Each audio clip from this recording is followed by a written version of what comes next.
Isang Korinto Kabanata 11. Maging mga tagasunod ko kayo, maging gaya ko rin naman ay kay Kristo. Ngayon ay pinupuri ko kayo, mga kapatid, na naaalala ninyo ako sa lahat ng bagay, at iniingatan ang mga palatuntunan, gaya ng pagkabigay ko ng mga ito sa inyo.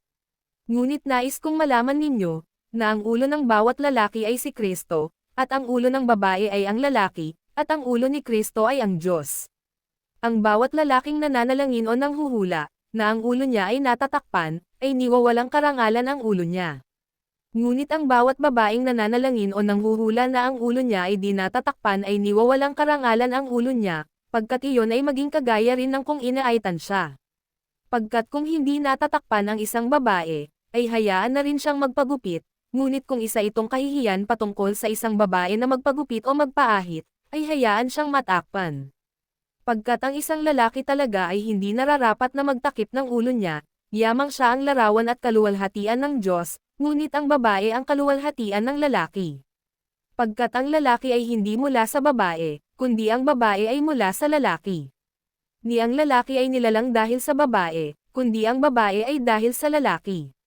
Sa dahilang ito ay nararapat na ang babae ay magkaroon ng kapangyarihan sa ibabaw ng ulo niya dahil sa mga anghel. Gayunpaman hindi ang lalaki ay walang babae, ni ang babae ay walang lalaki, sa Panginoon. Pagkat kung paanong ang babae ay mula sa lalaki, ay maging gayon din naman ang lalaki ay sa pamamagitan ng babae, ngunit ang lahat ng bagay ay mula sa Diyos. Hukuman ninyo sa inyong sarili, kaakit-akit ba ito na ang isang babae ay manalangin sa Diyos nang di natatakpan? Hindi ba maging ang kalikasan mismo ay nagtuturo sa inyo, na, kung ang isang lalaki ay may mahabang buhok, ay isa itong kahihiyan sa kanya. Ngunit kung ang isang babae ay may mahabang buhok, isa itong kaluwalhatian sa kanya, pagkat ang buhok niya ay ibinigay sa kanya bilang isang pantekip.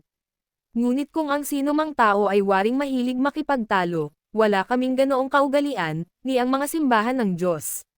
Ngayon dito ay isinasaysay ko sa inyo na hindi ko kayo pinupuri, na nagkakasama-sama kayo hindi ukol sa mas mabuti, kundi ukol sa mas masama.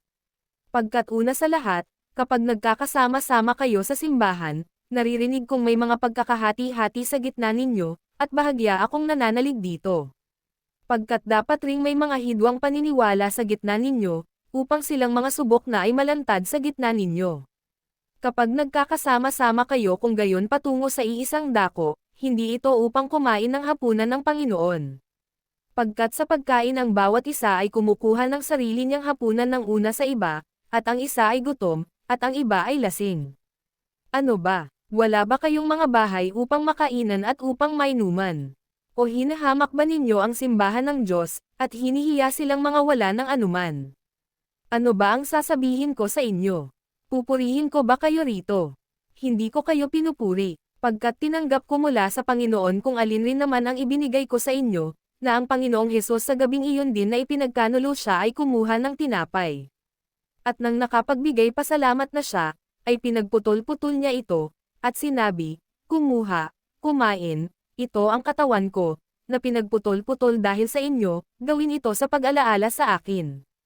Alinsunod sa gayon ding pamamaraan ay kinuha rin naman niya ang saro, nang nakapaghapunan na siya, na nagsasabing, "Ang sarong ito ang bagong tipan sa dugo ko, gawin ninyo ito, kung gaano kadalas na iniinom ninyo ito, sa pag-alaala sa akin." Pagkat kung gaano kayo kalimit na kumakain sa tinapay na ito, at umiinom sa sarong ito, ay ipinapakita ninyo ang kamatayan ng Panginoon hanggang sa dumating siya.